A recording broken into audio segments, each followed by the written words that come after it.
الشيطان الرجيم بسم الله الرحمن الرحيم ولله يسجد من في السماوات والأرض طوعا وكرها صدق الله العظيم.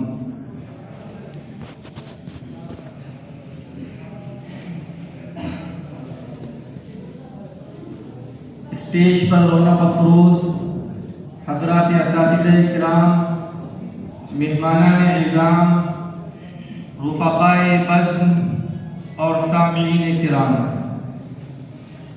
انجمن تقویت الاسلام شعبہ مناظرے کا یہ افتتاحی پروگرام بعنوان وجود باری کیا خدا کا وجود ہے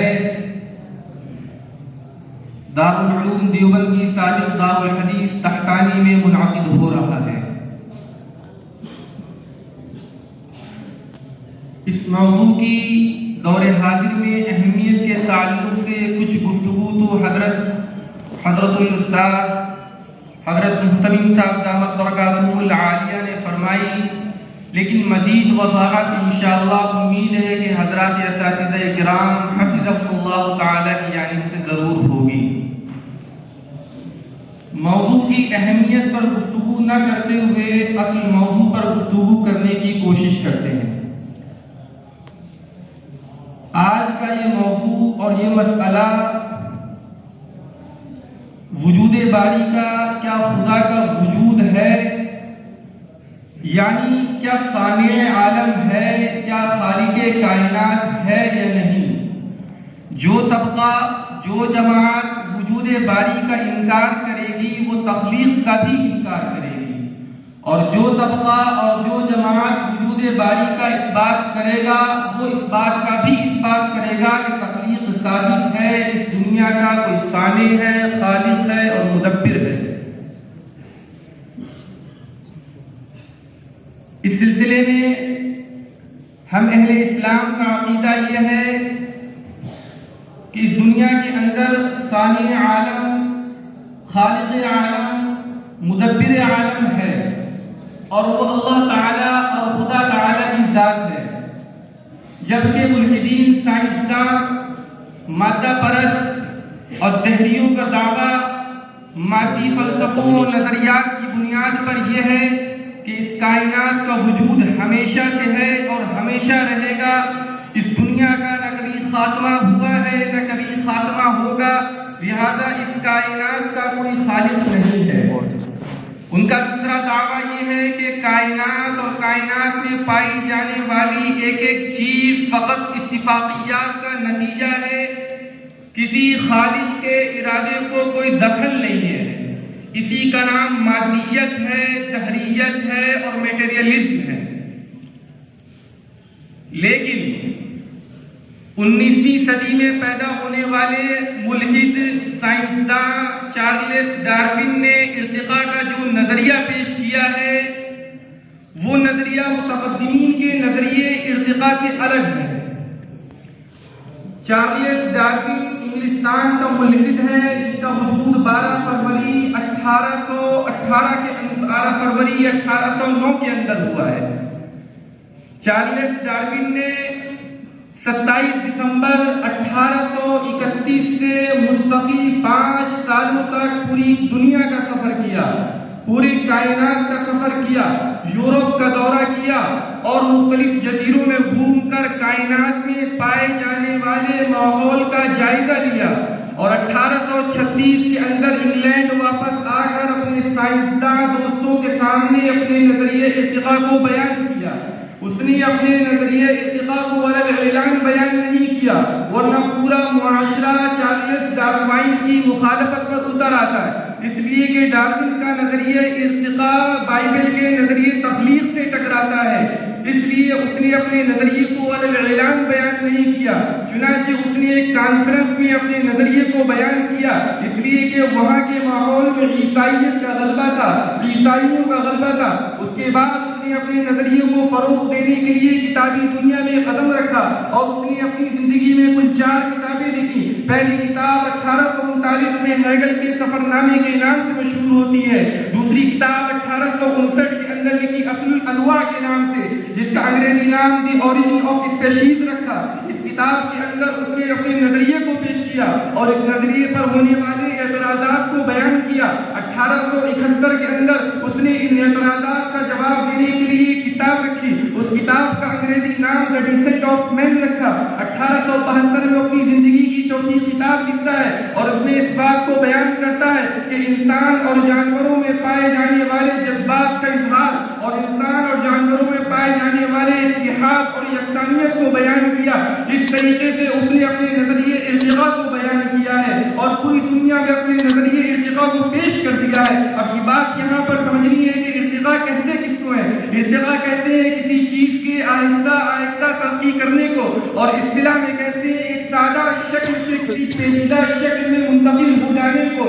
ڈارون کا نظریے ارتقاء کا خلاصہ یہ ہے، وہ یہ بات کہتا ہے کہ زندہ مخلوق کا جمد امجد ایک ہی ہے اور تمام مخلوقات کا وجود فطری کائنات اور فطری اصول اور قوانین فطرت سے ہوتا ہے اور نیچرل سلیکشن سے ہوتا ہے۔ اس وجہ سے جو مخلوق وجود میں آتی ہے اس اپنی خصوصیات کی وجہ سے وہ خصوصیات دوسری انواع میں منتقل ہوتی چلی جاتی ہیں اور ایک لمبے زمانے کے بعد ان خصوصیات کی وجہ سے اس کے اندر سے ایک زندہ مخلوق کی شکل پیدا ہو گئی، ایک نئی مخلوق کی نوع پیدا ہو گئی اور انسان نے اربوں خربوں سال پہلے اس خصوصیات کی وجہ سے انسان نے بندر کی شکل اختیار کر لی تھی اور وہ ترقی کرتے کرتے اس انسان کے نتیجے پر پہنچا۔ ڈارون کے اس نظریے کو ملحدین سائنسدانوں نے، مادہ پرستوں نے اور دہریوں نے اس طریقے سے قبول کیا کہ آج کا یہ نظریہ پوری دنیا کے تمام اسکولوں میں، کالجوں میں، یونیورسٹیوں میں پڑھائی جانے والی کتاب کا حصہ بنا دیا گیا اور اس طریقے سے یہ نظریہ آج ہمارے اور آپ کے ایک مسلمان گھر میں پایا جاتا ہے۔ اب یہ بات سمجھنی ہے کہ اس نظریے کی مقبولیت کی اسباب و وجوہات کیا ہوتی ہے۔ مطالعے سے یہ بات معلوم ہوتی ہے اس نظریے کی مقبولیت کے بنیادی وجوہات دو ہیں۔ پہلی وجہ یہ ہے کہ 19ویں صدی کے ابتدائی 50 سالوں کے اندر سائنسی ترقی کی پرواز اتنی بلند نہیں تھی کہ نظریے ارتقاء کو سائنسی اور کائناتی اصولوں کی بنیاد پر رد کیا جاتا، اور دوسری بڑی وجہ یہ ہے کہ ملحدین سائنسداں، مادہ پرست اور دہریوں نے اپنی نظریات کو باقی رکھنے کے لیے وہ ایک ایسی پناہ گاہ چاہتے تھے جو ان کو مذہب سے دور کر رکھے، جو ان کو مذہب سے دور کر رکھے، اور یہ بنیاد اور یہ پناہ گاہ ڈارون نے پیش کرتا ہے۔ اور اس وقت دنیا کا سب سے بڑا ملحد رچرڈ ڈاکنز اس بات کی وضاحت کرتا ہے کہ ڈارون کے نظریے ارتقاء سے پہلے ہمارا لحاظ بصیرت پر نہیں تھا، لیکن ڈارون کے نظریے ارتقاء کے بعد ہمارا لحاظ اعلیٰ وجہ بصیرت ہو جاتا ہے۔ ہم یہ بات تسلیم اگر کر لیں کہ بالفرض نظریے ارتقاء سے انسان کا وجود ہوا تو اہل اسلام کی طرف سے اہل الحاد پر یہ اعتراض کیا جاتا ہے کہ آپ یہ بات واضح کیجئے کہ اس دنیا کا وجود کس طریقے سے ہوا ہے۔ آپ کے نظریے ارتقاء سے تو صرف ایک خاص قسم معلوم ہوتی ہے کہ انسان کا وجود نظریے ارتقاء سے ہوا ہے، تو ملحدین کی طرف سے بگ بینگ کا نظریہ پیش کیا جاتا ہے۔ آپ یہ بات سمجھیے کہ بگ بینگ کا نظریہ کیا ہے۔ بگ بینگ کا نظریہ سمجھنے کے لیے یہ بات سمجھنی پڑے گی، سائنسدانوں کے اعداد و شمار کے مطابق اس کائنات کی عمر 17 ارب سال ہو چکی ہے اور کائنات روز بروز پھیل رہی ہے، روز بروز بڑھ رہی ہے، ہر جسم دوسرے جسم سے جدا ہوتا چلا جا رہا ہے۔ جس طریقے سے آپ غبارے میں نقطے لگا کر غبارے کو پھلائیں تو ایک نقطہ دوسرے نقطے سے دور ہو جاتا ہے، اسی طریقے سے اس کائنات میں پائے جانے والا ایک ایک جسم دوسرے جسم سے دور ہوتا چلا جا رہا ہے۔ اگر اس 17 ارب سال کی عمر کو پیچھے کی طرف دھکیلا جائے تو پوری کائنات کا وجود ایک ایسے مادے کی طرف پہنچتا ہے جو ایک ایسے نقطے کی طرف پہنچتا ہے جس نقطے کا خوفناک دھماکے کی وجہ سے ایک بلاسٹ ہوتا ہے اور اس بلاسٹ کے نتیجے میں پوری کائنات بگڑ جاتی ہے، کہکشائیں وجود میں چلی آتی ہیں، سیارے وجود میں چلی آتے ہیں، نظام شمسی وجود میں چلا آتا ہے، کلسٹرز وجود میں چلے آتے ہیں، سپر کلسٹرز کا وجود چلا آتا ہے۔ اس طریقے سے اس کا نام آج کی دنیا نے بگ بینگ رکھا ہے۔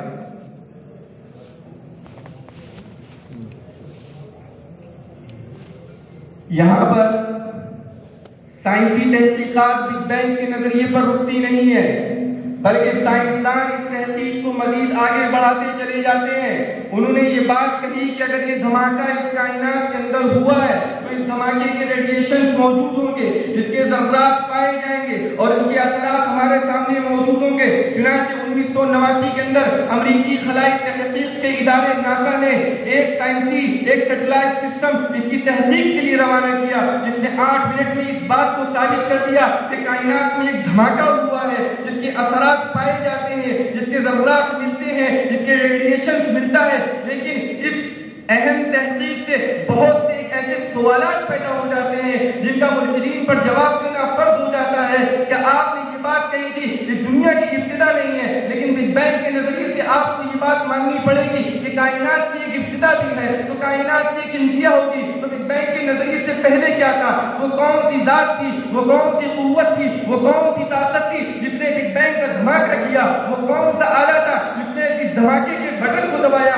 تو سائنسی طور پر آپ کو یہ ماننا پڑے گا کہ بگ بینگ سے پہلے ایک طاقت و قوت تھی جو آسمان و زمین کے وجود پر قائم تھی۔ ہم اہل اسلام کہتے ہیں وہ طاقت اللہ رب العزت کی ہے، وہ طاقت خدائے ذوالجلال کی ہے، جبکہ مادہ پرست ملحدین یہاں پر آ کر پریشان ہو جاتے ہیں اس لیے کہ وہ بگ بینگ کے نظریے کے قائل ہیں، لیکن ان کو یہ بات بھی ماننی نہیں پڑتی ہے۔ وہ یہ بات کہتے ہیں کہ بگ بینگ کے نظریے کو تو ہم مانتے ہیں، لیکن بگ بینگ کے نظریے کو ماننے کے نتیجے میں جو خدا کے وجود کو ماننا پڑتا ہے ہم اس کا انکار کرتے ہیں۔ لیکن بہت سے انصاف پسند ملحدین نے اس بات کا اعتراف کیا ہے۔ چنانچہ ایک ملحد ہے آرتھر، وہ یہ بات کہتا ہے کہ بگ بینگ کے واقعے کو ماننے سے ایک عظیم خالق کی طرف اشارہ ملتا ہے، لیکن ہمیں یہ بات پسند نہیں ہے۔ ایک دوسرا ملحد فلسفی اینتھنی فلیو یہ بات کہتا ہے بگ بینگ کے واقعے کی تصدیق سے ہمارے لیے اس دنیا میں ابدی مادے کے وجود کو ماننا نہ تو آسان ہے نہ ہی آرام دہ۔ یہ ابدی مادیت اور دہریت اور الحاد کا وہ جبری سجدہ ہے جو خالق کائنات کو نہ ماننے کے باوجود بھی اللہ رب العزت کے حضور کرتا ہے۔ اسی کو قرآن کریم نے بیان کیا ہے وَلِلَّهِ يَسْجُدُ مَن فِي السَّمَاوَاتِ وَالْأَرْضِ طَوْعًا وَكَرْهًا۔ سامعین کرام، مذہب اسلام کی خصوصیت ہے کہ اس کا ہر قانون عقل و انصاف، عقل سلیم اور فطرت صحیحہ کے مطابق ہوتا ہے۔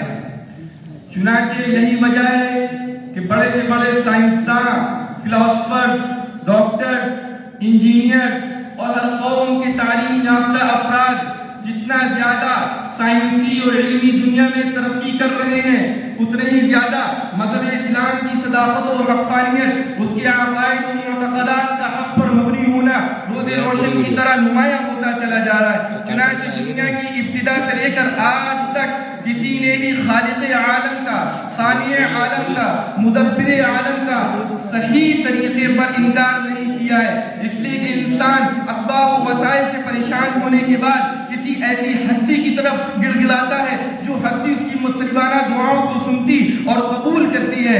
نا امیدی کے بعد امید اور مایوسی کے بعد کامیابی کی فضا نظر آنے لگتی ہے۔ کون نہیں جانتا ہے کہ ایک زمانہ وہ تھا جس میں ہمارا وجود نہیں تھا، زمین و آسمان کا وجود نہیں تھا، شمس و قمر کا وجود نہیں تھا، شجر و حجر کا وجود نہیں تھا، الارض پوری کائنات کا وجود نہیں تھا، اور ایک زمانہ وہ ہوگا جس میں کسی کا وجود نہیں ہوگا۔ دنیا موت و حیات کی کشمکش میں ہے، آمد و رفت کے تسلسل میں ہے، ہر چیز عدم و زوال کے بھور میں ہے۔ یہ اس بات کی دلیل ہے اس دنیا کا وجود ذاتی نہیں ہے۔ اگر اس دنیا کے وجود کو ذاتی مانیں گے، جس طریقے سے زمین کی روشنی سورج کا اثر ہے، رات کی چاندنی چاند اور ستاروں کا اثر ہے، پانی کی گرمی آگ کا اثر ہے، اسی طریقے سے ہمارا اور آپ کا وجود کسی ایسی ذات کی وجود کا اثر ہوگا جس کا وجود اصلی ہو، جس کا وجود خانہ دار ہو، جس کا وجود ازلی ہو، جس کا وجود ابدی ہو، جس کا وجود لازمی ہو، جس کا وجود قطعی ہو، جس کا وجود واجب ہو۔ اسی موجود اصلی کو ہم اہل اسلام خالق عالم کہتے ہیں، اسی موجود حقیقی کو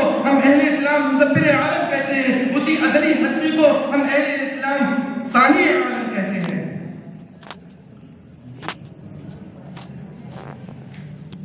سائنسدانوں نے سائنس کی حدود کو متعین کیا ہے اور یہ بات واضح کی ہے کہ سائنس کا دائرہ صرف وہ احساسات و مشاہدات ہیں جن کا تجربہ کیا جا سکے۔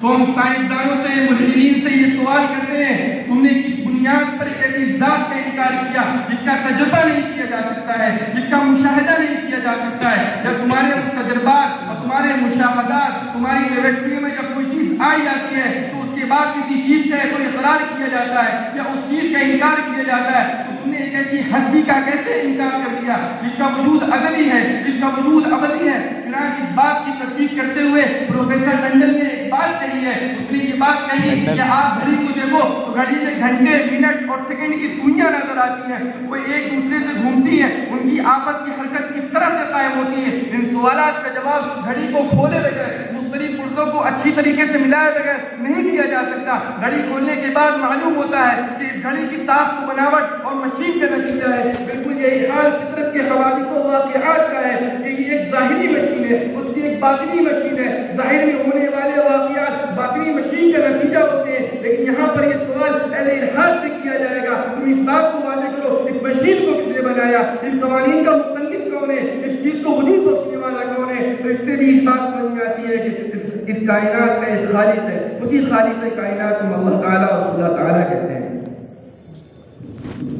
محترم حضرات، آج کا یہ مناظرہ جیسا کہ آپ کو معلوم ہے کہ وجود باری اور کیا خدا کا وجود ہے کے عنوان سے ہو رہا ہے، اور اس میں بھی خاص طور پر دور حاضر کا سب سے زیادہ اچھلتا ہوا فتنہ ڈارون کا نظریہ، جو گویا کہ نہ چاہتے ہوئے بھی پوری دنیا اس کے شکنجے میں کسی ہوئی ہے. اور اس نظریے کو ماننے والی اہم شخصیات میں رچرڈ ڈاکنز کا نام آتا ہے جو اس وقت زندہ بھی ہے، اور اس کے علاوہ ڈارون کا نظریہ پیش کیا جاتا ہے.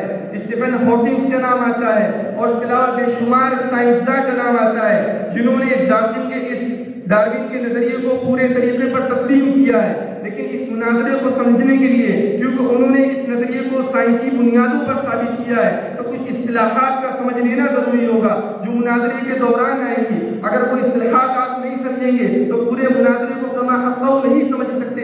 تو سب سے پہلی اصطلاح ارتقا کی آئے گی. ارتقا کہتے ہیں کسی چیز کا آہستہ آہستہ ترقی کرنا، اور اصطلاح میں کہتے ہیں کہ ایک سادہ شکل سے پیچیدہ شکل میں منتقل ہو جانا. دوسری اصطلاح ڈی این اے کی آئے گی. ڈی این اے ایک طرح کا مائکرو مالیکیول ہوتا ہے. مائکرو مالیکیول 3 چیزوں سے مل کر بنتا ہے، فاسفیٹ سے مل کر بنتا ہے، شوگر سے مل کر بنتا ہے، اور نائٹروجن سے مل کر بنتا ہے. ڈی این اے ہمارے جسم کا بلو پرنٹ اور خزانہ، ایک خاص قسم کا خزانہ ہوتا ہے جس سے یہ بات معلوم ہوتی ہے کہ بچے کا رنگ کیسا ہوگا، وہ ماں کے مشابہ ہوگا یا باپ کے مشابہ ہوگا، بال نکلیں گے کہاں نکلیں گے کہاں نہیں نکلیں گے، سر کے بال بڑھیں گے اور پلکوں کے بال نہیں بڑھیں گے، وغیرہ وغیرہ. اس طرح کی چیزیں اس اصطلاح میں آتی ہیں. اور ڈی این اے کے اندر ایک مخصوص صفت پائی جاتی ہے جس کو ریپلیکیشن کہتے ہیں. ریپلیکیشن کے معنی کاپی تیار کرنے کے آتے ہیں، ایک چیز کو دوسری چیز میں منتقل کرنے کے آتے ہیں. ڈی این اے کے اندر یہ بات پائی جاتی ہے کہ انسان کے اندر بے شمار خلیے پائے جاتے ہیں، ان خلیوں میں ٹوٹ پھوٹ ہوتی رہتی ہے، پرانے خلیے ختم ہو جاتے ہیں، نئی خلیوں کا وجود ہوتا ہے، پرانے خلیوں میں جو معلومات ہوتی ہیں وہ نئے خلیوں میں منتقل ہو جاتی ہیں. یہی وجہ ہے کہ بچپن میں انسان کے ڈی این اے کے اندر جو معلومات ہوتی ہیں وہ معلومات بڑھاپے میں منتقل ہو جاتی ہیں. اس پوری کارروائی کو ریپلیکیشن کہتے ہیں، اور یہ کارروائی تقریباً 7 سال کے اندر ہوتی ہے. آپ نے دیکھا ہوگا بس اوقات کسی شخص کے چہرے پر دانے ہوتے ہیں اور کسی شخص کے ہاتھ پر دانے ہوتے ہیں، اور اس سلسلہ کئی سالوں تک چلتا رہتا ہے. لیکن جب وہ ڈی این اے کے اندر ٹوٹ پھوٹ ہوتی ہے، خلیوں میں تبادلہ ہوتا ہے اور 7 سال کا وہ عرصہ پورا ہو جاتا ہے تو ایک انسان جس کے چہرے پر مسلسل دانے ہوا کرتے تھے، سائنس کہتی ہے اس ریڈیشن، اس خلیوں کے ٹوٹ پھوٹ کے نتیجے میں اب اس کے دانے ختم ہو گئے. تیسری اصطلاح اس کے اندر سیل کی آئے گی. سیل کہتے ہیں خلیے کو، اس میں ایک خاص قسم کی زندگی پائی جاتی ہے، اور ایک سیل کے اندر 70% پانی ہوتا ہے اور 0.25% اس کے اندر ڈی این اے پایا جاتا ہے. چوتھی اصطلاح بیکٹیریم کی ہے جس کو جرثومہ کہتے ہیں. جرثومہ ایک خاص قسم کا خلیہ ہوتا ہے جس کے اندر زندگی پائی جاتی ہے. پانچویں اصطلاح بائنری فیزن کی ہوتی ہے جس کے معنی جوڑی دار کے آتے ہیں. سائنس یہ بات کہتی ہے کہ ایک جرثومہ 2 ملتے جلتے جرثومے میں غیر فطری طریقے پر تقسیم ہو جاتا ہے اور منتقل ہو جاتا ہے. تو 2 ملتے جلتے جرثومے وہ پہلے جرثومے کے اندر موجود ڈی این اے کو پورا کا پورا کاپی کر لیتے ہیں اور اس پورے سلسلے کو، اس پوری کارروائی کو بائنری فیزن سے تعبیر کرتے ہیں. آخری اصطلاح ٹشو کی آتی ہے، اس کو پٹھا کہتے ہیں. یہ پٹھا بہت سارے ٹشو سے مل کر بنتا ہے اور بہت سارے پٹھوں سے مل کر جسم تیار ہوتا ہے، خلاصہ یہ ہے کہ عناصر سے مالیکیول بنتا ہے، مالیکیول سے مائکرو مالیکیول بنتا ہے، مائکرو مالیکیول سے ٹشو بنتا ہے، ٹشو سے جسم بنتا ہے. یہ بات سائنس کی طرف سے پیش کی جاتی ہے.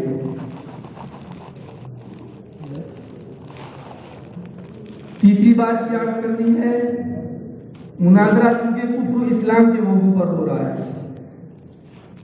جیسا کہ حضرت مصنف صاحب دعوت برکاتہم العالیہ نے خطب سابق اس چیز کی طرف نشاندہی فرمائی کہ اہل باطل کے ترجمان اور ان کے معاونین کی ذمہ داری ہوگی، وہ اگر خدا تعالیٰ پر کوئی اعتراض کر رہے ہیں، اس کائنات کے اندر خالق کا انکار کر رہے ہیں، تو اس اعتراض کو، اس انکار کو اپنی ذات کی طرف منسوخ نہ کریں، بلکہ اس اعتراض کو، اس انکار کو ملحدین کی طرف منسوخ کریں اور یہ بات کہیں کہ ملحدین کی طرف سے یہ اعتراض کیا جاتا ہے. ایک بات یہ عرض کرنی ہے کہ سائنس کا سارا دار و مدار تو مشاہدے اور احساس کے اوپر ہے، لیکن ڈارون کے نظریے کی بنیاد تقریباً 17 ارب سال پہلے ہے، یعنی غیب پر انہوں نے بنیاد رکھی ہے. تو ہمارا سوال اہل الحاد سے یہ بھی ہوگا کہ جس چیز کو تم دلیل نہیں مانتے ہو، تو اپنے نظریے کا وجود اس دلیل کے اوپر تم نے کیوں قائم کیا؟ اس کا مطلب تمہارا نظریہ باطل ہے. اسی طریقے سے ہمارا سوال اہل الحاد سے یہ بھی ہو سکتا ہے کہ تمہارا جو وجود ہے یہ بتاؤ کہ تم خالق ہو یا مخلوق. اگر تم یہ بات کہتے ہو کہ ہم خالق ہیں تو ہمارا سوال یہ ہوگا کہ صفت خلق کا ظہور کہاں ہوا ہے؟ اگر وہ یہ بات کہیں کہ ہم نے دیکھو ٹرینیں بنا دی، آسمان میں بہت سی چیزوں کو جاری کر دیا، کیا کہتے ہیں ہیلی کاپٹر کا وجود کر دیا، یہ ان کی طرف سے دھوکہ ہوگا، فراڈ ہوگا، مغالطہ ہوگا، فریب ہوگا. اس لیے کہ خلق کہتے ہیں عدم سے کسی چیز کو وجود بخشنا. رہا ٹرین کا بنانا، ہیلی کاپٹر کا بنانا، دنیا کی نئی نئی چیزوں کا بنانا، یہ ایک مادے سے دوسرے مادوں میں سے مل کر بنتا ہے، ایک پرزے کو دوسرے پرزے سے جوڑ کر بنایا جاتا ہے. اس کو خلق نہیں کہتے، اس کو ترکیب کہتے ہیں اور جان کہتے ہیں. اس طریقے کے اور بھی بہت سی اعتراضات ہیں جو اہل اسلام کی طرف سے پیش کیے جاتے ہیں اور اہل الحاد کی طرف سے اس کا کوئی جواب نہیں ہوتا ہے. یہ چند باتیں تھیں، امید ہے کہ اس کی روشنی میں مناظرے کا سمجھنا انتہائی آسان ہوگا. اس گفتگو کے اندر وضاحت مبحث کا مطلب یہ بالکل بھی نہیں ہوتا ہے کہ جانبین کے دلائل کو اس میں بیان کر دیا جائے.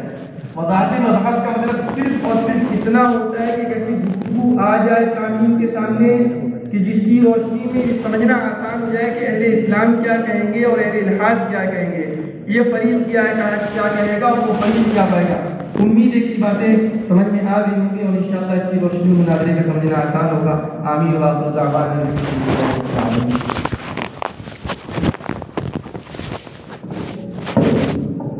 ماشاء اللہ.